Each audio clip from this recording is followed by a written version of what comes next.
got me, baby, I got your back. Looking at you, thinking about all of the ways that you know me. I can't get enough.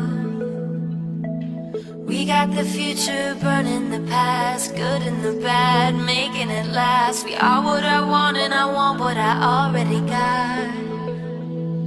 When you come through the room, I know that you know if you fall, I will be there.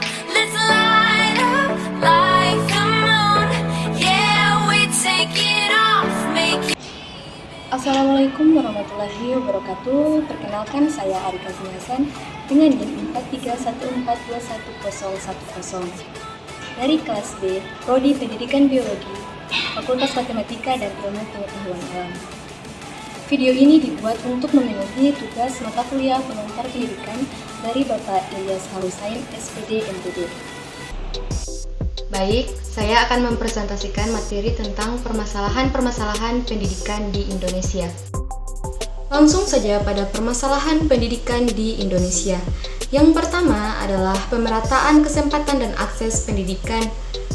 Masalah pemerataan pendidikan adalah persoalan tentang bagaimana sistem pendidikan dapat menyediakan kesempatan yang seluas-luasnya bagi seluruh warga negara untuk mendapatkan pendidikan.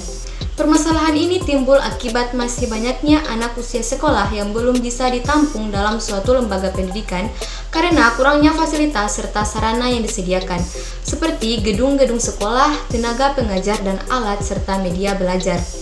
Daerah yang memerlukan perhatian dalam masalah rendahnya pemerataan pendidikan adalah daerah pelosok negeri atau terpencil. Selain akses dan distribusi yang sulit, akses pendidikan pun sulit diselenggarakan di daerah-daerah tersebut, terutama daerah tertinggal. Atau ketidakseimbangan pemerataan pendidikan ini terlihat jika dibandingkan dengan daerah di pusat, kota atau pemerintahan, di mana di tempat tersebut akses pendidikan cenderung merata. Pemerataan pendidikan merupakan suatu masalah yang sangat harus segera diselesaikan atau ditangani. Banyak faktor yang mempengaruhi masalah pemerataan kesempatan pendidikan di Indonesia.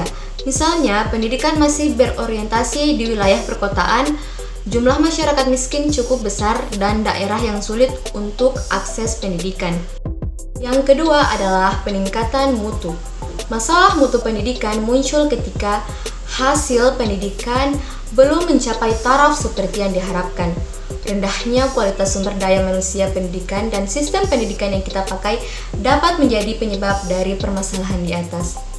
Banyaknya pelajar Indonesia masih belajar dalam taraf menghafal, di mana hanya berbekal hafalan tidak membuat tambahnya suatu kecerdasan maupun tambahnya kedewasaan seseorang. Di dalam belajar seharusnya disertai pemahaman terhadap suatu materi, sehingga pemahaman tersebut akan benar-benar menancap pada otak pelajar. Dan pada akhirnya ketika ia harus terjun dalam masyarakat, ia akan benar-benar bisa mengaplikasikan ilmu yang pernah ia pelajari tersebut.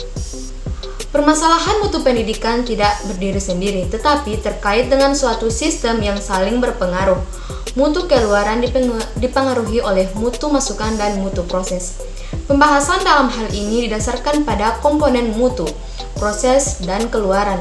Mutu masukan pendidikan dapat dilihat dari kesiapan murid dalam mendapatkan kesempatan pendidikan. Data Pusjas tahun 2004 menunjukkan bahwa sebagian siswa 46% berada dalam kategori tingkat kebugaran kurang dan 37% dalam tingkat kebugaran sedang. Data Susenas tahun 2003 mengungkapkan bahwa dari sekitar 18 juta anak usia balita, sekitar 28% atau 5 juta anak berstatus kekurangan gizi dan lebih dari 50% anak SD menderita cacingan. Secara eksternal, komponen masukan pendidikan yang secara signifikan berpengaruh terhadap peningkatan mutu pendidikan, yang meliputi pertama, ketersediaan pendidikan dan tenaga pendidikan yang belum memadai baik secara kuantitas dan kualitas maupun kesejahteraannya. Yang kedua, prasarana dan sarana belajar yang belum tersedia dan belum didayagunakan secara optimal. Yang ketiga, pendanaan pendidikan yang belum memadai untuk menunjukkan mutu pembelajaran. Dan yang keempat, proses pembelajaran yang belum efisien dan efektif. Salah satu faktor yang terpenting dalam mempengaruhi kualitas pendidikan adalah ketersediaan pendidik dan tenaga kependidikan. Yang ketiga adalah relevansi pendidikan. Masalah relevansi pendidikan mencakup sejauh mana sistem pendidikan mampu menghasilkan output dari proses pembelajaran yang sesuai dengan kebutuhan pembangunan. Output pendidikan diharapkan mampu mengisi semua sektor pembangunan yang beraneka ragam.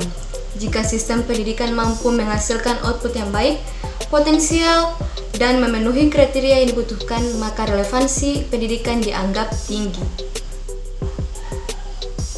Relevansi berkenaan dengan rasio antara tamatan yang dihasilkan satuan pendidikan dengan diharapkan satuan pendidikan di atasnya atau institusi yang membutuhkan tenaga kerja, baik secara kuantitatif maupun secara kualitatif. Masalah relevansi terlihat dari banyaknya lulusan dari satuan pendidikan tertentu yang tidak siap secara kemampuan kognitif dan teknikal untuk melanjutkan ke satuan pendidikan di atasnya. Masalah relevansi juga dapat diketahui dari banyaknya lulusan dari satuan pendidikan tertentu, yaitu sekolah kejuruan dan pendidikan tinggi yang belum atau bahkan tidak siap untuk bekerja. Yang keempat adalah efisiensi dan sistem manajemen pendidikan. Masalah efisiensi pendidikan membahas bagaimana sistem pendidikan memanfaatkan sumber daya pendidikan yang ada untuk mencapai tujuan pendidikan. Hal ini tergantung bagaimana penggunaan dari sumber daya tersebut. Akan dikatakan mempunyai efisiensi tinggi apabila penggunaannya hemat dan tepat sasaran. Dan bila sebaliknya, maka efisiensinya rendah. Sumber daya yang dimaksud di sini antara lain adalah tenaga kependidikan dan sarana prasarana pendidikan. Beberapa masalah efisiensi pendidikan yang penting ialah: yang pertama, bagaimana tenaga kependidikan difungsikan. Yang kedua, bagaimana prasarana dan sarana pendidikan digunakan. Yang ketiga, bagaimana pendidikan diselenggarakan. Dan yang keempat, masalah efisiensi dalam memfungsikan tenaga. Dari perspektif manajemen pendidikan, masalah-masalah pendidikan dapat terjadi jika tenaga kependidikan tidak mampu menjalankan perannya dengan baik sebagai manajer pendidikan. Masalah tersebut bisa saja terjadi karena yang pertama, dirinya tidak memiliki pengetahuan yang memadai mengenai konsep-konsep manajemen pendidikan. Yang kedua, dirinya kurang memahami konsep-konsep dasar pendidikan. Dan yang ketiga, dirinya tidak atau kurang memiliki kemampuan dan karakteristik sebagai manajer pendidikan, sehingga tidak mampu menjalankan peran sesuai dengan statusnya. Masalah kualitas manajer pendidikan seperti itu bisa terjadi karena kesalahan dalam penempatan. Lanjut pada solusi permasalahan pendidikan di Indonesia terbagi menjadi dua, yaitu yang pertama, solusi sistematik, yakni solusi dengan mengubah sistem-sistem sosial yang berkaitan dengan sistem pendidikan. Seperti diketahui, sistem pendidikan sangat berkaitan dengan sistem ekonomi yang diterapkan.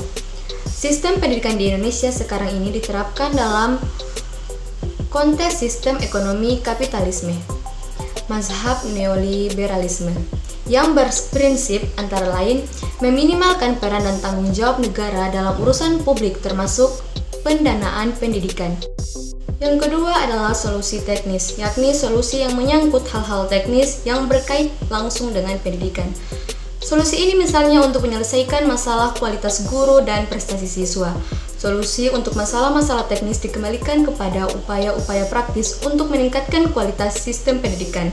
Rendahnya kualitas guru misalnya di samping diberi solusi peningkatan kesejahteraan, juga diberi solusi dengan membiayai guru melanjutkan ke jenjang pendidikan yang lebih tinggi dan memberikan berbagai pelatihan untuk meningkatkan kualitas guru. Rendahnya prestasi siswa misalnya diberi solusi dengan meningkatkan kualitas dan kuantitas materi pelajaran, meningkatkan alat-alat peraga dan sarana pendidikan dan sebagainya. Maka dengan adanya solusi-solusi tersebut diharapkan pendidikan di Indonesia dapat bangkit dari keterpurukannya sehingga dapat menciptakan generasi-generasi baru yang bersumber daya tinggi dan berkepribadian Pancasila dan bermartabat. Sekian presentasi materi dari saya, lebih dan kurangnya saya mohon maaf. Terima kasih. Wassalamualaikum warahmatullahi wabarakatuh.